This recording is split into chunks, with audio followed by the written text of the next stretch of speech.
예수님, 예수 그리스도의 은혜와 평강이 있길 원합니다. 오늘은 인생의 짐이 떨어지는 마음 자세라는 제목으로 말씀을 전가하겠습니다. 우리가 인생을 살아가는 사람들은요, 다 이렇게 짐이 있어요. 짐. 자기가 이렇게 제일 어려워하는 그런 짐이 있습니다. 이 짐이 계속 지고 가는데 이게 떨어뜨려야 돼요. 인생의 짐은 계속 하나님이 지고 가라는 게 아니에요. 떨어뜨리고 가라는 거예요. 그러면 이제 짐 없이 그냥 혼자 이렇게 가면 되느냐? 그건 아니죠. 짐을 떨어뜨리고 예수님의 멍에를 메어야 됩니다. 예수님의 멍에. 예수님의 멍에는 가볍습니다. 이 가벼운 멍에를 미고 가야 되지, 예수님이 지워지지도 않는데 인생의 짐을 지고 가면 그거는요, 빨리 떨어뜨려야 됩니다. 그래서 오늘 말씀을 통해서 인생의 짐이 떨어지는 마음 자세가 어떤 것인지 우리가 살펴보겠습니다. 첫 번째로 주 안에 서라 이렇게 말씀하고 있습니다. 빌립보서 4장 1절 목소리 읽겠습니다. 시작. 그러므로 나의 사랑하고 사모하는 형제들, 나의 기쁨이요 멸류관은 사랑하는 자들아, 이와 같이 주 안에 서라. 아멘. 인생의 짐이 있는데요, 모든 사람들이 다 짐을 지고 있어요. 그 짐은요, 부부의 짐도 있고, 자녀의 짐도 있고, 물질의 짐도 있고요, 건강의 짐도 있고, 여러 가지 많은 짐들이 있어요. 이 짐들의 그 짐을 내려놓기 위해서, 떨어뜨리기 위해서는 주 안에 서라 이렇게 말씀하고 있어요. 주 안에 서라. 예수님을 믿는 사람들은요, 사실은 주 안에 서 있는 사람이에요. 예수 믿는 사람들.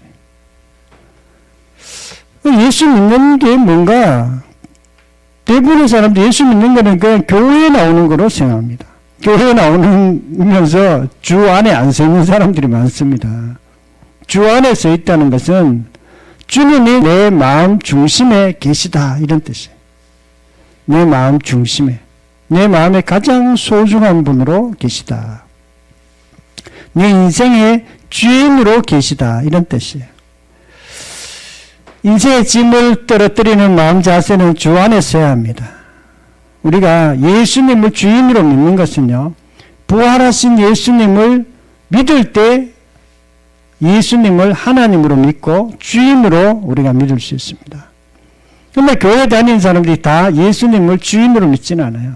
부활에 대한 얘기도 거의 듣지도 못했고, 또 예수 믿으면 되지, 주인이란 또 뭔가 너무 부담스럽다 이렇게 생각하는 분도 있어요. 그러나 사실은 우리 인생을 가볍게 하는 것이 예수님을 주인으로 믿는 것입니다. 요한복음 20장 28절에 도마가 대답하여 이르되 나의 주님이시오 나의 하나님이시니이다 이렇게 말했어요. 도마는 예수님을 믿기는 믿었는데 따라다니기만 한 거예요. 예수님을 제대로 안 믿은 거예요. 그리고 이분이 진짜 하나님이시네 하는 것을 알게 된 것입니다. 예수님은 청년이었습니다. 30대 청년이었어요. 33세, 2세 요 정도의 청년이었습니다. 그게 그 하나님이라고 생각하기가 굉장히 쉽지는 않았어요. 그런데 예수님이 죽고 부활했을 때 죽고 부활하신 것을 보고 예수님이 하나님이라는 것을 깨달은 거예요. 그리고 예수님이 나의 주인입니다 라고 고백하게 된 것입니다. 그리고 인생이 가벼워진 거예요. 우리가 인생이 가볍게 살아야 되지, 이게 가볍게 잘 안 됩니다. 왜 그러냐면, 우리가 어렸을 때부터 내 인생은 내가 생각하고, 내가 보고, 판단하고, 이렇게 했기 때문에. 인생의 주인이 나였기 때문에 그런 거예요. 예수님이 내 인생의 주인이 아니었기 때문에 그렇습니다. 그래서 예수님이 주인이 되면 모든 관점이 바뀝니다. 모든 가치관이 다 바뀌어요. 오늘 간증에서 봤던 이 아주머니도 자기가 예수님을 잘 믿는 줄 알았는데 아들이 자기한테 질문하는 거 듣고 그것이 자기의 질문이라는 거 아는 거예요. 내가 신앙에 뭔가 문제가 있네? 뭔가 이렇게 약간 그래서 이렇게 부활복음을 듣고 자기가 믿음을 바로 세웠다고 이렇게 고백하고 있습니다. 에베소 2장 그리스도와 함께 살리시고 함께 일으키사 그리스도 안에서 하늘에 앉히시니 예수님을 주인으로 믿게 되면 예수님께서 우리를 하늘에 앉혀줍니다. 하나님의 자녀이기 때문에 그렇습니다. 하늘나라에서 살아갈 수 있도록 해요. 예수 믿는데도 하늘나라에 없는 사람이 있습니다. 내 인생이 지옥은 아닌데 굉장히 힘들게 살아요. 인생에 큰 짐을 지고 가는 사람도 있습니다. 그거는 지금 뭔가 자기가 잘못 가고 있는 거예요. 하나님께서는 우리를 이렇게 천국으로 인도하셨습니다. 아직은 완전한 천국은 아니에요. 마음의 천국입니다. 마음의 천국으로 인도하셨어요. 그리고 우리가 하나님 자녀로 삼으셨고요. 천국 시민으로 삼아주셨어요. 그래서 예수님을 주인으로 믿어야 우리가 이게 천국으로 갈 수가 있는데 이게 잘 안 되는 거예요. 예수님 믿기는 믿는데 그냥 열심히 믿기만 하는 거예요. 저 같으면 성경 열심히 믿고 기도 열심히 하고 전도 열심히 하면 나는 천국 시민 되는 줄 알았어요. 천국 시민이 그렇게 되는 게 아니에요. 천국 시민은 예수님을 믿어야 되는 거예요. 주인으로 믿어야 되는 거예요. 예수님을 마음에 영접해야 되는 거예요. 예수님을 내 마음의 중심으로 받아들여야 되는 거예요. 이거는 그냥 열심히 한다고 되는 게 아니에요. 그냥 예수 믿기만 하면 되는 거예요. 그럴 때 예수님께서 우리 속에 들어오시고 우리를 마음의 천국으로 인도하세요. 마음의 천국으로 인도할 뿐만 아니라 우리의 삶을 바꿔줍니다. 환경도 같이 천국으로 바꿔줘요. 어떤 분들은 암이 걸렸어요. 심각한 암이 걸렸어요. 못 고치는 암이 걸렸어요. 그런데 예수님을 믿고 마음의 평강을 얻었습니다. 내 죽어도 괜찮다 이제. 그리고 안 죽었어요. 죽지는 않고 그냥 이렇게 했는데 그렇다고 살지도 않고 중간쯤 있다가 한 10년 살다가 원래는 한 1년쯤 있다 돌아가셔야 되는데 안 돌아가셨어요. 한 10년쯤 그렇게 암을 갖고 있다가 이렇게 나중에 최근에 돌아가셨어요. 예수님을 주인으로 믿는다는 것은요, 마음에 예수 그리스도를 받아들이고 그분과 함께 동행하는 것을 의미합니다. 우리가 주 안에 서면 순교해야 될 줄 알지만 손해라고 생각되기도 하지만 그러나 그 반대입니다. 우리가 주 안에 서야 인생의 짐이 떨어집니다. 그리고 인생이 자유롭게 됩니다. 주 안에 섬으로 인생의 짐이 떨어지기를 축원합니다. 두 번째로는요, 주 안에 같은 마음을 품으라 이렇게 말씀하고 있습니다. 빌립보서 4장 2절 말씀 한 목소리 읽겠습니다. 시작. 내가 유오디아를 권하고 순두개를 권하노니 주 안에서 같은 마음을 품으라. 아멘. 순두개, 유오디가인데요. 순두개 유오디아는 둘이 싸웠어요.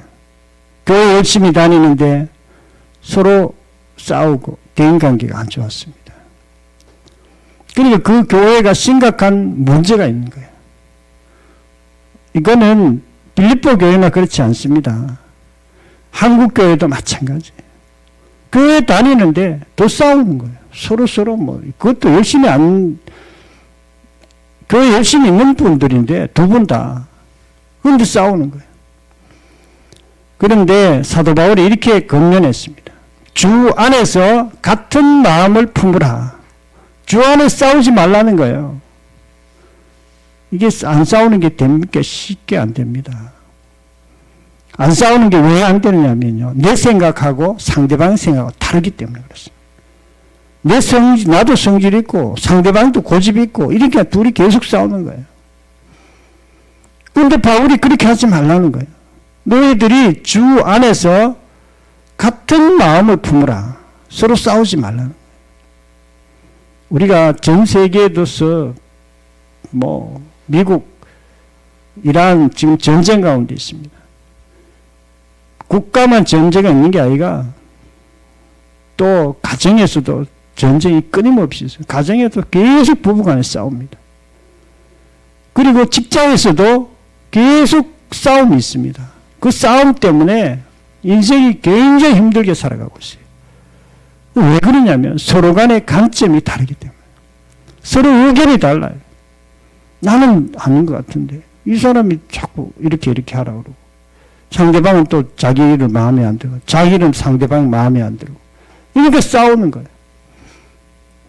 근데 사도 바울이 이렇게 권면합니다. 너희는 주 안에서 같은 마음을 품으라. 상대방을 존중해 주라, 이란 말이에요. 그냥 상대방을 마음에 존중하라는 게 아니에요. 주 안에서, 예수님 안에서 그렇게 하라고 말씀하고 있습니다. 우리가 주 안에 있을 때 상대방을 용서해 줄 수 있습니다. 그렇지 않으면 용서가 안 돼요. 관점이 다르기 때문에. 우리가 예수님 안에서 있을 때만 우리가 상대방을 용서할 수가 있습니다.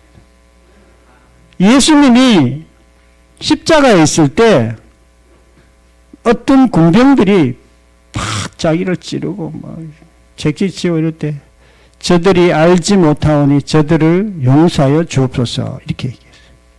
예수님이 그들을 용서했습니다. 자기를 채찍, 자기를 죽이는. 왜냐하면 예수님은 아는 거예요. 저 사람들이 몰라서 그렇다. 몰라서. 나를 찌르고 죽이고 나중에 하나님이 내가 심판자인데 그걸 모르니까 지금 나에게 저렇게 해코지 않는구나. 하나님 저들이 알지 못해 그러니 저들 용서해 주시옵소서, 이렇게 기도한 거예요. 그런데 예수님의 그 마음으로 주 안에서 상대방에게 존중을 여기라는 거예요. 상대방과 마음을 맞추라는 거예요. 마음을 맞추는 게 쉽지 않습니다. 주 안에 있을 때만 우리가 맞출 수가 있습니다. 그것이 아가페 사랑입니다. 주 안에서 타인을 귀히 여김으로 인생의 질이 떨어지기를 축원합니다. 세 번째로는 주 안에서 기뻐하라, 이렇게 말씀하고 있습니다. 빌립보서 4장 4절 한번 읽겠습니다. 시작. 주 안에서 항상 기뻐하라. 내가 다시 말하노니 기뻐하라. 아멘. 주 안에서 항상 기뻐하라고 이렇게 말씀하고 있습니다. 항상. 우리가 인생에 여러 가지 많은 어려움들이 있습니다. 저는 일하러 가면은 막 스트레스 엄청 받아요, 사실은. 왜 그러냐면 그 집에 문제가 있을 때마다 너희한테 맡겨가지고 일 해결해 달라는 거예요. 그 집에도 심각한 문제니까 너희한테 맡기는 거예요. 나도 이렇게 보면 심각한 문제죠, 사실은. 그러니까 뭐 스트레스 엄청 받아요. 받는데 하나님께서 기뻐하라는 거예요. 그 좋은 일도 기뻐하고 어려운 일 생겨도 기뻐하라는 거예요. 우리가 기뻐하는 거는 제 마음으로 하는 게 아닙니다. 주 안에서 기뻐하는 거예요. 주 안에서. 왜 주 안에서 기뻐해야 되냐면 주 안에서 기뻐하란 말은 주 안에서 감사란 말과 거의 비슷한 말이에요. 어떤 일이 있을 때는 감사하고 또 어떤 내 마음의 감정 상태는 항상 기쁨으로 유지하라, 이렇게 말하고 있어요. 그런데 그게 안 되죠. 왜냐하면 내 인생에 심각한 문제가 있는데. 우리 도연이가 뭔가 문제가 생겼어요. 어디 갔어요, 도연이? 문제가 생기면 심각한 문제이기 때문에 기분이 완전히 안 좋아요. 기분이 안 좋은데도 하나님이 기뻐하라는 거예요. 기뻐하라고. 항상 기뻐하라는 거예요. 주 안에서 기뻐하라고 그렇게 말씀하고 있습니다. 이것은요, 우리가 기뻐할 때에 마음에 여유가 생깁니다. 여유. 항상 마음에 감사할 때에 마음에 여유가 생겨요. 만약에 그것을 감사하지 못하고 기뻐하지 못하면 마음이 답답합니다. 답답해. 마음이 꽉 차버려요. 어디 여러분 방에 물건이 가득 찬 사람이 있고요. 어떤 분들은 이렇게 방 안에 들어가 보면 물건이 이렇게 별로 없어. 그냥 꼭 필요한 것만 몇 개만 있지 필요 없는 것들은 방 안에 없는 그런 집이 있어요. 그런 집은 정상적인 집이에요. 근데 많은 집이 특히 TV에서 보면 방 안에 완전 쓰레기로 가득 채워놓는 집이 있어요. 쓰레기로 가득 채워놓은 집이 있어요. 그러면 그 집은 들어가면 답답한 거예요. 우리가 원망 불평하면 이게 쓰레기로 가득 찬 집하고 똑같이 되는 거야. 그러니까 마음이 답답하고 왜 그렇게 그러냐면 내가 그 일이 있을 때 기분 안 좋다고 인상 쓰거나 감사해야 되는데 감사하지 않고 불평하거나 그러면 마음에 쓰레기로 가득 차게 되는 거예요. 그래서 하나님께서 너희들이 주 안에서 항상 기뻐라 이렇게 말했어요. 항상 기뻐라. 데살로니가서 3장 16절에도 항상 기뻐하라 쉬지 말고 기도하라 범사에 감사하라 이는 그리스도 예수 안에서 너희를 하신 하나님의 뜻이니라 딱 이렇게 얘기했어요. 하나님의 뜻이라는 거예요. 우리가 그런 걸 놓치면 절대로 이게 안 돼요. 그래서 하나님께서 우리가 왜 항상 기뻐하라고 그러셨냐면 예수님이 돌아가셨을 때 모든 문제를 해결해 놓고 가셨어요. 내가 다 이루었다 그러고 돌아가셨어요. 뭘 다 이루었을까요? 죄의 문제를 해결했다 이런 뜻이에요. 예수님이 십자가에서 죽으심으로 우리의 죄의 문제를 해결한 거예요. 죄라는 것은요. 예수 믿지 않는 것이 죄고요. 하나님과 멀리 떨어진 것이 이 하나님과 멀리 떨어지고 예수 믿지 않는 그 죄를 해결했다는 거예요. 그 문제를. 그런데 그 문제, 죄의 문제만 해결한 게 아니라 인생의 모든 문제를 해결한 것입니다. 왜냐하면 죄라는 것은 인간이 아담이 에덴에서 추방돼 가지고 죄를 짓고 추방당한 거예요. 추방돼 가지고 광야의 삶이 시작된 거예요. 광야, 사막과 같은 삶이 시작되었어요. 그리고 거기서부터 질병이 오고요. 고난이 오고요. 두려움이 오고요. 죽음이 오고요. 이 죄로부터 다 온 것입니다. 만약에 죄를 안 지었다면 에덴에서 계속 살고 있었다면 인생이 그렇게 어렵지 않아요. 그러나 예수님을 믿고 이제 그런 문제 가운데 해결될 수 있도록 길을 다 만들어 놓으신 거예요. 예수님. 그래서 우리가 어떤 어려움이 있을지라도 어떤 문제가 있을지라도 하나님 제가 감사합니다. 하나님 저는 기뻐합니다. 이 문제도 있지만 나는 기뻐합니다. 나는 하나님 안에 있기 때문에 그래서 주 안에서 기뻐하라고 이렇게 말씀하고 있습니다. 저는 감기가 걸리면 온몸에 통증이 있어요. 몸살. 최근에도 몸살이 나가지고. 그러면 이제 인상을 팍팍 쓰면서 막 짜증을 조금 냅니다. 그런데 하나님이 기뻐하라 그랬기 때문에 웃으면서 말해야 되는, 웃으면서. 하나님, 지금 온몸이 쑤시고 아프고 그렇지만 하나님 즐겁습니다. 안 즐거운데 즐겁습니다. 그래 이거 이제 해야 되는데 어쨌든 막 온몸이 막 쑤시고 몸살이 막 왔어요. 근데 일은 해야 돼.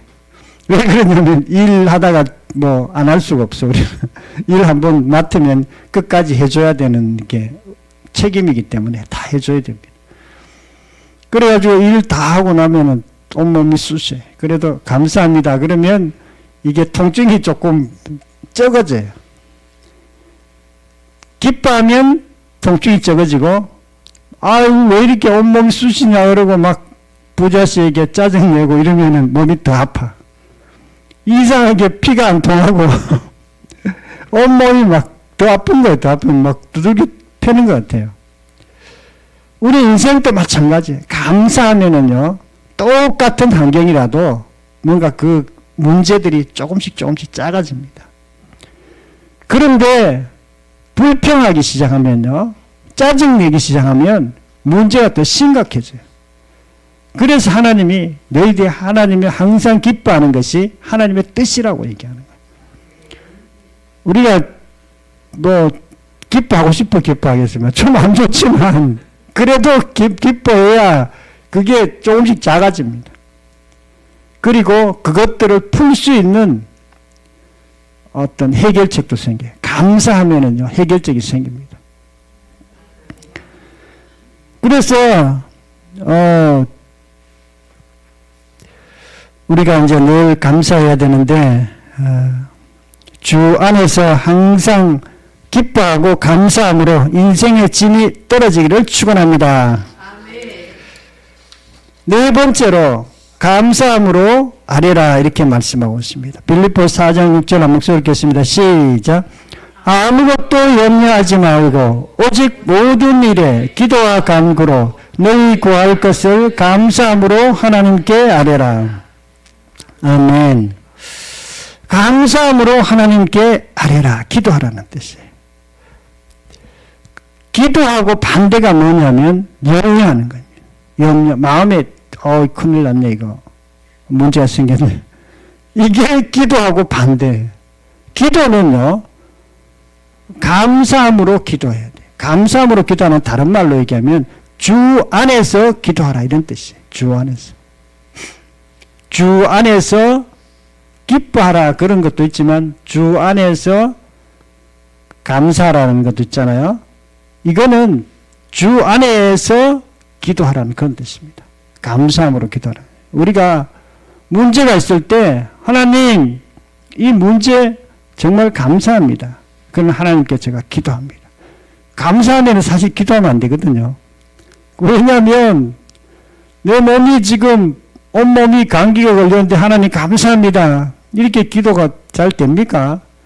온몸이 아프면 하나님 지금 몸이 감사가 안 되고 그냥 너무 힘듭니다. 그리고 기도하는 거예요. 대부분 염려함으로 기도하는 거예요. 염려함으로. 하나님 염려함으로 기도하지 말라는 거예요. 염려는 우리가 삶의 어떤 것들을 가지고 두려워하거나 염려하거나 좀 불평하면서 기도하는 거예요. 염려는. 그래서 그렇게 하지 말고 감사함으로 주 안에서 기도하라 이런 뜻이에요. 그러면 하나님께서 도와주신다는 거예요. 그러면 왜 감사함으로 기도할 때 하나님이 도와주실까요? 하나님께서 약속을 해놨어요. 뭐라고 얘기했냐면 요한복음 15장 17절에 너희가 내 안에 내가 너희 안에 내 말이 너희 안에 거하면 무엇이든지 원하는 대로 구하라. 그리하면 이루리라. 너희가 내 안에 우리가 포도나무가 예수님이시고 포도나무 가지가 우리가 예수님께 잘 붙어 있으면 무엇이든지 원하는 대로 구하라는 거예요. 무엇이든지. 우리가 어떤 문제가 있든지 어떤 심각한 짐이 내 인생에 이렇게 있든지 그것을 감사함으로 기도하면 내가 다 이루겠다는 거예요.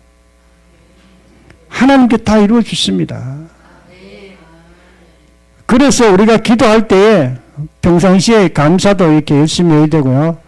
또 기쁨도 열심히 해야 되는데 기도해야 되는 거예요. 기도는 염려하는 거하고 반대입니다. 염려함으로 기도하면은 이거 기도하고 염려하고 기도하고 염려하고 이거는 응답이 안 돼. 왜냐하면 믿음으로 하는 것이 아니기 때문에. 예수님을 이렇게 믿음으로 기도하면 하나님이 다 들어주시는데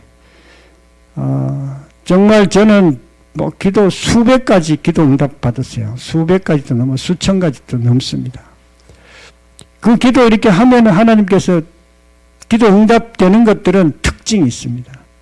응답되는 것들은 이렇게 기도 이렇게 한 5분, 10분, 20분 하다 보면 마음에 확신이 와요. 평강이 옵니다. 그리고 그것들은 다시는 기도 안 해요. 나중에 보면 그게 다 이루어져 있어요. 그래서 우리가 감사함으로 기도하는 것이죠. 근데 염려함으로 기도하면 염려하고 기도하고 염려하고 기도하면 이거는 염려 때문에 이게 지금 믿음으로 갔다가 불신으로 갔다 믿음으로 갔다 불신으로 갔다 이러기 때문에 왔다 갔다 그러기 때문에 이게 응답이 잘 안 됩니다. 인생의 짐은 주 밖에 있기 때문에 그렇습니다. 주 안에 있는 방법은요, 우리가 항상 부활하신 예수님을 믿을 때 주 안에 우리가 들어갈 수 있어요. 부활하신 예수님이 우리 안에 있습니다. 늘 주 안에서 기도함으로 우리가 인생의 짐이 다 떨어져 나가기를 축원합니다. 사랑하는 성도 여러분, 오늘은 인생의 짐이 떨어져 가는 마음 자세라는 제목으로 말씀드렸습니다. 첫 번째로 주 안에 서야 됩니다. 주 안에 있어야 됩니다. 있어야 돼요. 주 안에. 그래서 춘천 한마음교회는 설교 거의 대부분이 부활 설교가 대부분이 90% 이상. 다른 교회는 뭐 부활 설교 별로 안 하는데 그거는 부활 설교를 굉장히 많아요. 왜 그러냐면 이 부활을 들을 때 우리가 주 안에 설 수 있기 때문에 그렇습니다. 두 번째로는요, 주 안에서 타인을 존중히 여기라 이렇게 말씀하고 있어요. 우리가 타인을 존중히 여기는 거. 우리가 좋은 사람도 존중히 여겨야 되고요. 좀 마음에 안 드는 사람도 존중히 여겨야 됩니다. 마음에 안 드는 사람 많습니다. 우리 주변에. 그런 사람들도 좀 존중히 여길 수 있는 것이 우리가 주 안에 있을 때, 아가페 사랑 안에 있을 때 그들을 존중히 여길 수 있습니다. 세 번째는요, 주 안에서 항상 기뻐하고 감사하라고 그랬습니다. 우리가 항상 무슨 일이 생겨도 하나님 감사합니다. 하나님 이 일이 있어도 제가 기뻐합니다. 이런 마음 자세를 가져야 돼요. 이런 마음 자세가 없는 사람은요, 진짜 답답해요. 저는 다행히 뭐 그런 사람들이 주변에 없어가 다행인데 불평 불만이 막 가득한 사람들 같이 해서 이게 전염이 됩니다. 불평 불만은 전염이 돼요. 그러면 불평 불만이 계속 이렇게 우리 마음속에 생기게 되고, 그리고 우리가 삶도 그렇게 변화됩니다. 그래서 이런 것은 조심해야 되고요. 또 네 번째는 주 안에서 기도해야 됩니다. 주 안에서 기도하면 하나님께서 모든 것을 다 들어주시겠다. 모든 것. 기도하면. 우리 필요한 모든 것을 다 들어주시겠다. 그래서 우리가 주 안에서 기도하면 저와 여러분들도 부활하신 예수님을 믿고 주 안에 있으므로 인생의 모든 짐이 떨어져 나가기를 축원합니다.